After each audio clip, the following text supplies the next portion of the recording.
Hello. The world's a bit mental right now, isn't it? I thought I'd put together a little list of film and television shows that we can watch on streaming services since we're all going to be quarantined soon because of COVID-19. It's not my joke. But let's spread it. Not unlike coronavirus.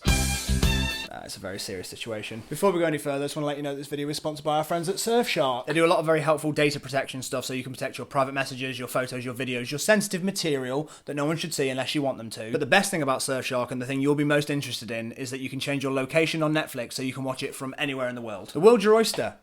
Digitally, because we're not allowed to go out anymore. They're still giving you that very specific 83% off and 1 extra month for free, so get on it. What are you waiting for? I've broken the film categories into 2 subcategories. There is Easy Watch and Proper Watch. I think the best way to describe the difference between the two is that I'm not saying you should have your phone on during the Easy Watch stuff. I'm not recommending that.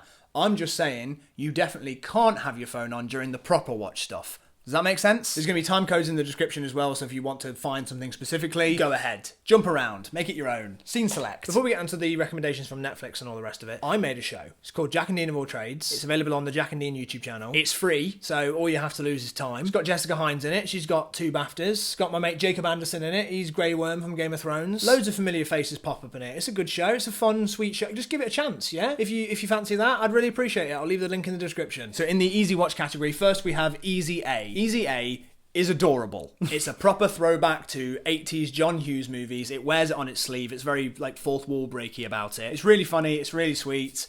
I recommend it. I can't keep saying that for everything because this is a recommendations video. Number 2 is Lady Bird. I must admit, if you had your phone on when we were watching Lady Bird, slap it out of your hand and say, no! Lady Bird is written and directed by Greta Gerwig, who is fast becoming one of the best directors working today. It is so brilliant. It was my favourite film of 2017. Let's find out. It was my favourite film of 2017. The way that the narrative plays out is almost like a scrapbook. It almost feels like you're experiencing the memories the way that Lady Bird, the character, is going to remember this time in her life. It's got 99% on Rotten Tomatoes. I just saw that when I googled it.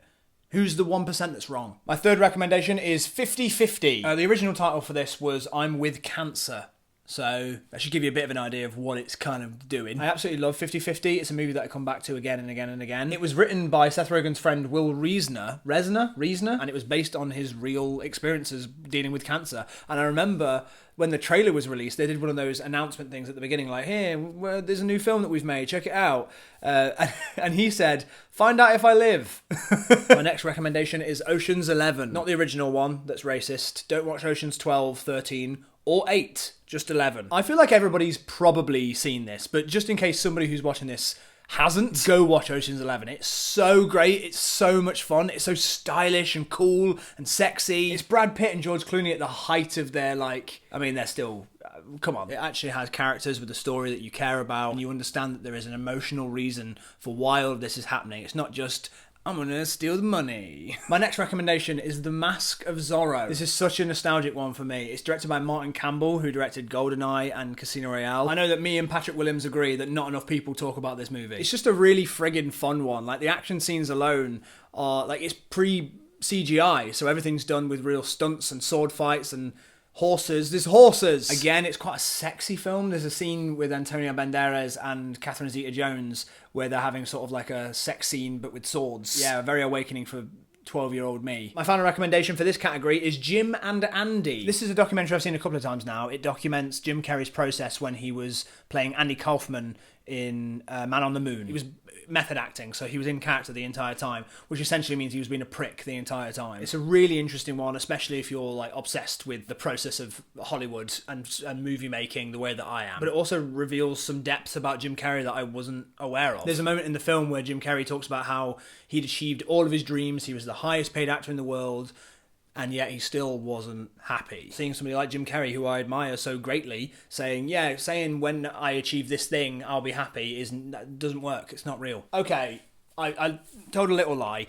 There's an in-between section. There's a few films that I couldn't decide whether or not they were easy watchers or proper watchers. The first one is Jaws. Jaws is on Netflix. If you haven't seen Jaws, I needed to put this on here because every single blockbuster that you've ever seen owes a debt to Jaws. And it's still good. It's not one of those ones where you have to put yourself back into the mindset of going, okay, this hadn't been achieved before. It's not like Citizen Kane when you go, oh, they hadn't done editing like this before. It's not like that. Jaws is still great. It still holds up. It's brilliant. I don't know why there's going going to be somebody here who hasn't seen Jaws. Like, this should be the top of your list. The next is The Perks of Being a Wallflower. Now, this may look like your average coming-of-age teen comedy drama, which I'm a massive sucker for. I don't know what it is about those sort of characters and that genre. Even the bad ones, I've got a soft spot for them. This one, though, it makes me cry every single time. It's got some dark stuff in there and some very potentially triggering stuff, so I didn't want to put that in the easy watch one because I wouldn't say that some of the stuff in there is an easy watch. The next is Erin Brockovich, another Steven Soderbergh film. I told you, I'm on a kick. Erin Brockovich is a film that you know you're going to like it and you're going to watch all of it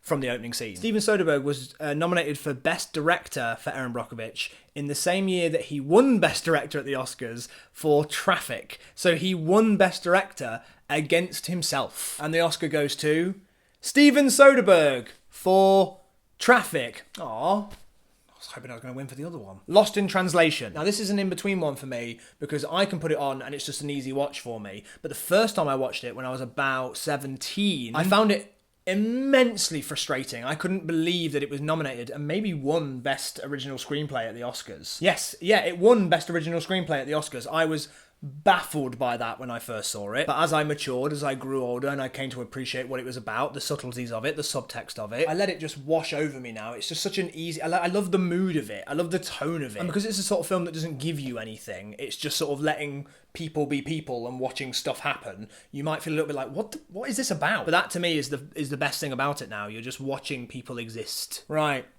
It's time for the proper watchers. The first one is Annihilation. I've seen this movie 3 times now, twice in the cinema, luckily. I just saw it in the Prince Charles Theatre a couple of weeks ago, and oh my god, I forgot just how astounding this film is. It is such a shame that the studio that was originally making it lost all confidence and then just went, put it on Netflix. It is a cerebral film, Annihilation. It messes with your brain. It makes you feel uncomfortable and uneasy most of the time. If that doesn't sound like a good time to you, go back to the easy watches. The second proper watch is Nightcrawler. It's another one that's deeply uncomfortable with the protagonist that you don't particularly like at any moment, but it's a really engaging and exciting story. But it's kind of like a car crash you can't help but watch. It's one of Jake Gyllenhaal's best performances, although saying that, his best performances are so like indistinguishable from each other from one film to the next. It's a film that I like watching with new people because there are some big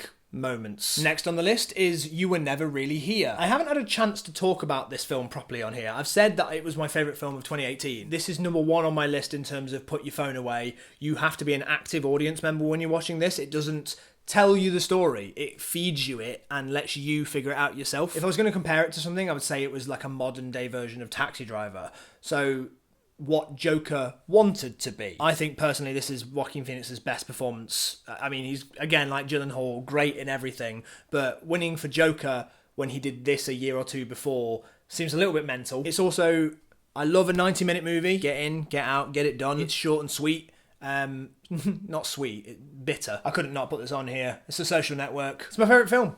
How can I not put this on the list? I think it's one of the best scripts ever written by Aaron Sorkin and directed to perfection by David Fincher, and the combination of those two different styles is something that hasn't been able to be replicated. It's also 10 years old this year. 10 years, a decade.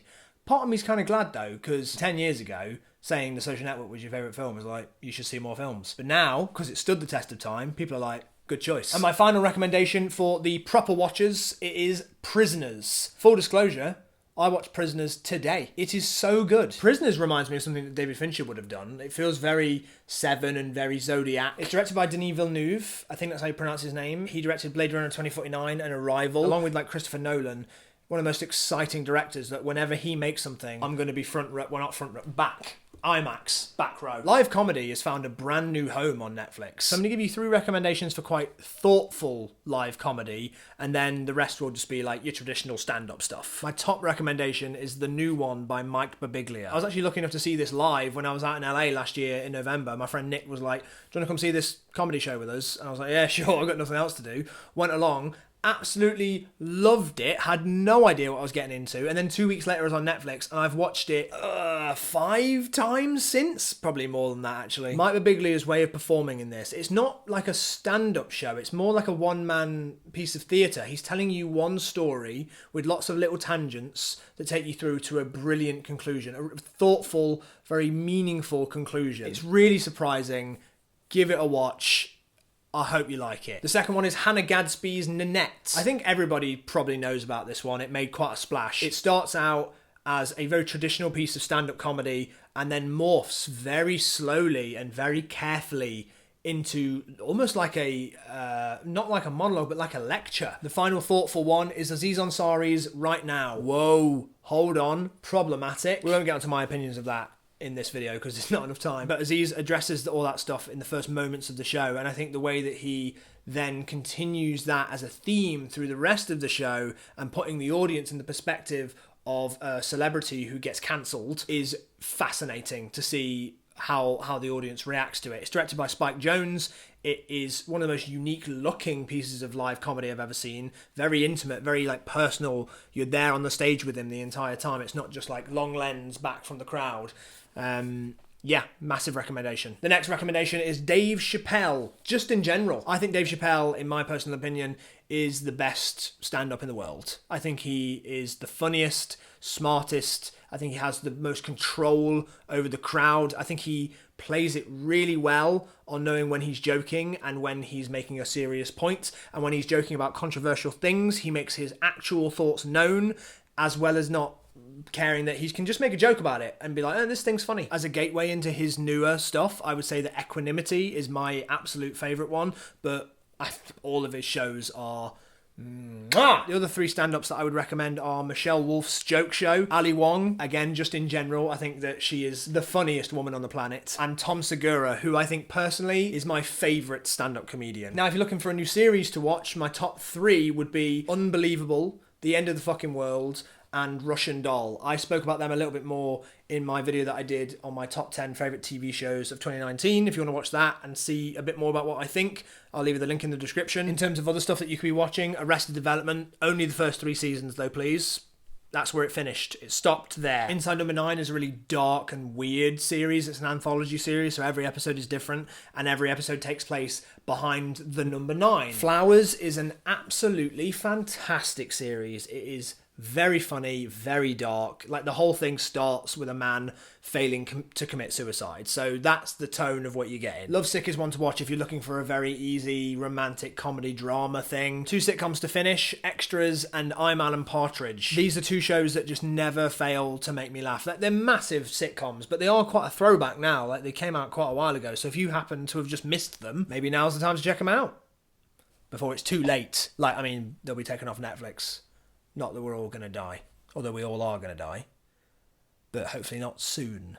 So there you go. Those are my recommendations for our streaming service quarantine party. Thank you again to Surfshark for sponsoring this video. They are a VPN, or a virtual privacy network, which guarantee instant online safety. Like I said before, there are many features on Surfshark which are helpful, but the best thing they can do is that you can change your location on Netflix, so you can open up any Netflix from across the globe. So if you use my code, which is just my name, Jack Howard, you'll get that very specific 83% off and a 1 extra month for free and a 30-day money-back guarantee. I mean, come on. Come on. Come on. Come on. Come on.